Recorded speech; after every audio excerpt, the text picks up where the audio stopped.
Hey guys, tonight we're heading into a house where the floorboards whisper. Every creak sounds like a word, and the walls press in like they're listening. The ceilings slope like they're tired of holding secrets. The windows fog from inside. The rooms remember you, even if you've never been here before. You probably won't make it to the end awake, or alone. So, before you get comfortable, take a moment to like the video and subscribe, but only if you genuinely enjoy what I do here. Let me know in the comments where you're listening from and what time it is. Now, dim the lights, maybe turn on a fan for that soft background hum, and let's ease into tonight's journey together. You arrive on a Monday. Gray sky, soft drizzle, and a letter saying you're late and left you her house. The key slides into the front lock too easily. The door groans open like it's been waiting. Inside, the air feels thick, alive. The floor moans beneath your steps, not randomly, but rhythmically. One section groans like someone sighing. Another echoes back, coo, coo, in time with your footsteps. You stop. It stops. You walk again. It follows. There's no electricity, just an oil lamp that flickers reluctantly. Portraits hang on the walls, faces faded into pale blobs. One canvas has no eyes. Another shows a shadow where no one stands. You blink. It's gone. You pass an ajar door. Empty room, except for a tapping noise beneath the floor. Like someone typing slowly, deep below. The living room's clock ticks too slowly, dragging time. Beneath the ticking, something murmurs. Not a voice. A rhythm. Old stories in this region speak of soil memory, how homes built on swampland absorb what dies inside them. Not ghosts, just habits, breath, footsteps. You wonder what this house remembers. In the dining room, chairs face away from the table. A crooked cross-stitch on the wall reads, "Don't let it sit up." You fall asleep on the couch. Around midnight, you hear soft whispers beneath the floor. A child's voice, curious. Another, low and gravelly. You hold your breath. Silence. Then, one long sigh from the kitchen floorboard. Morning coffee tastes like mold and regret.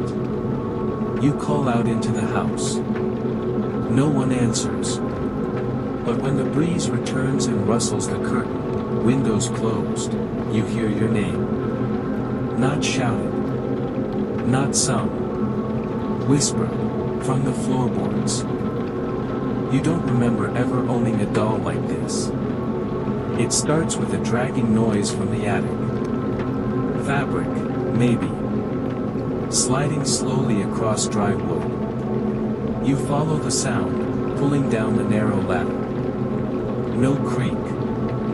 No groan. Just silence. The attic smells of dried herbs and rain trapped in wood. Boxes, a broken crib, old coats. A porcelain basin cracked down the middle. In the far corner, she waits. Sitting in a round hatbox, dressed in faded blue velvet. Lace collar. Tiny brown boots with thread-thin laces. Porcelain skin. Eyes of glass, mismatched.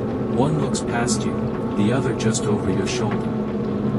She feels familiar. You kneel before her without knowing why. You've never seen this doll. But something insists you have. You picture yourself younger. Sitting here. Watching her watch you. You whisper, did you belong to her? Meaning your aunt. But the question feels wrong. You bring her downstairs. Set her on the mantel. Her head tilts slightly left, just enough to look like she's listening. You try to ignore her. Around 3:11 a.m., you wake.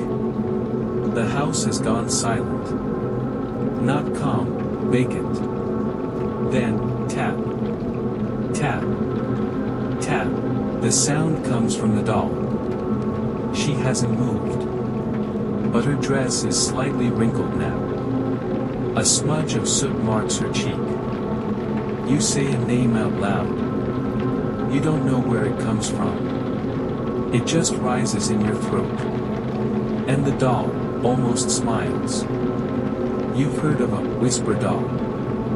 In a corner of Hungary, old women tell children not to talk near them, only listen. Ask it nothing, and it will speak. Ask it anything, and it seals shut, and begins watching. You don't speak near her anymore. You try tossing her in the trash.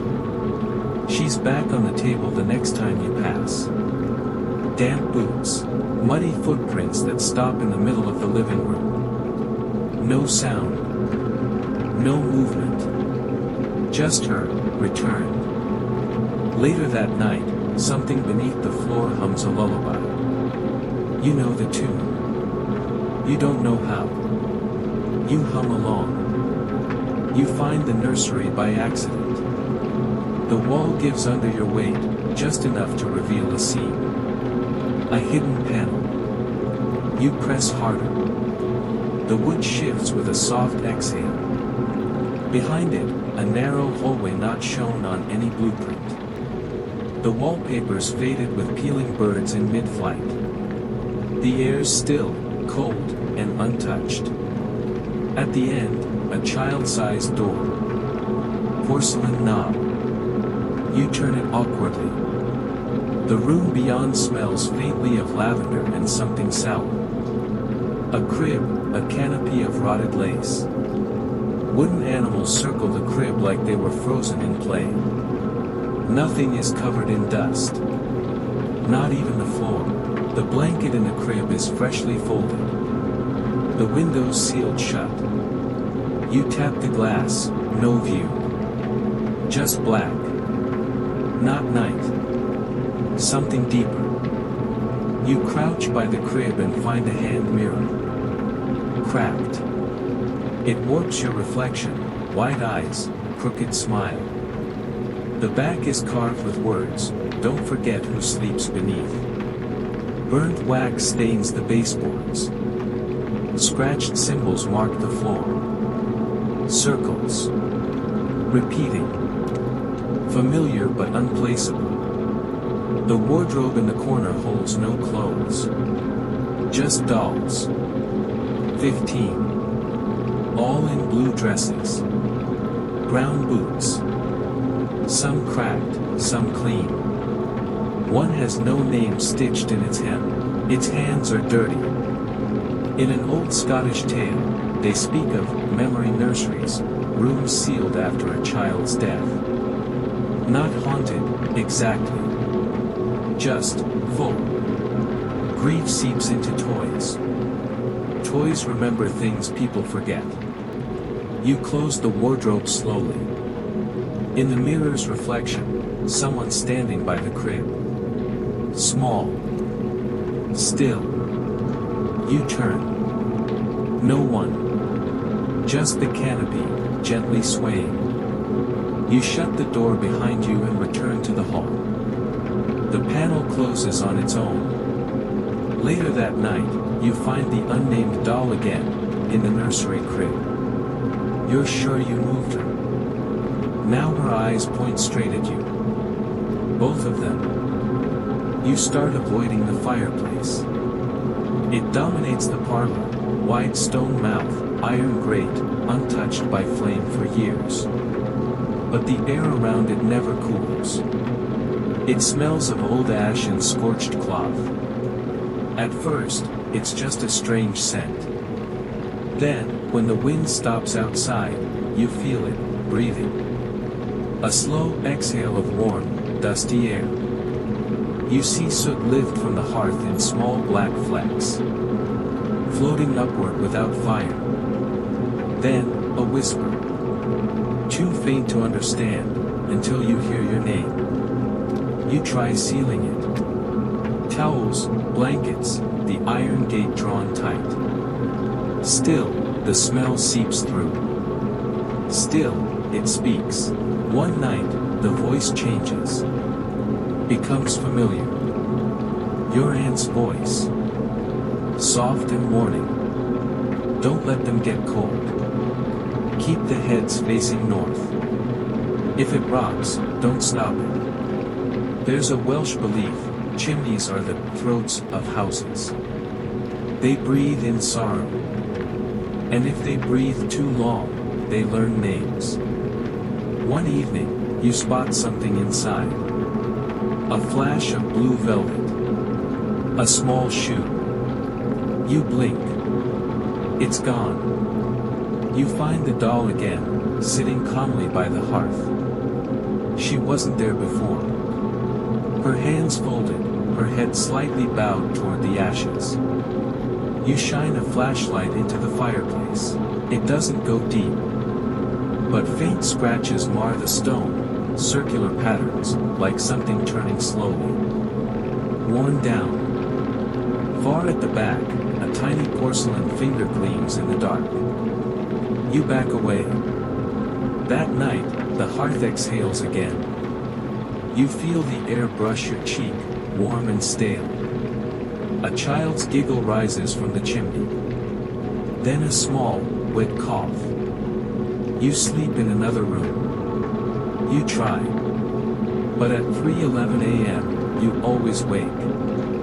The house holds its breath. And the fireplace breathes for it. You start pacing the house at night. You don't mean to. But sleep won't hold you long anymore. The house doesn't creak now, it sighs. The floors rise slightly beneath your steps, then settle like lungs deflating. You're being followed, but not by footsteps. It's weight. Pressure. In the kitchen, you find a hatch you missed before. Small. Near the pantry. Metal ring bolted into rotting wood. No handle, just a narrow gap beneath it, enough to fit fingers through if you're reckless. You light the oil lamp. The hatch is warmer than the rest of the floor. You don't open it. Instead, you move through the dining room again. The chairs are all facing the table now. Each set perfectly in place, like awaiting guests. The crooked cross-stitch is gone. In its place, a stitched doll face, staring forward, mouth sewn shut. A note rests under your plate. You didn't put it there. She lives beneath the first thing you stepped on. You return to the foyer. The floorboard beneath the doormat creaks in a different tone. Hollow. Tapping it sends vibrations deep into the house, like knocking on a distant wall. You feel watched.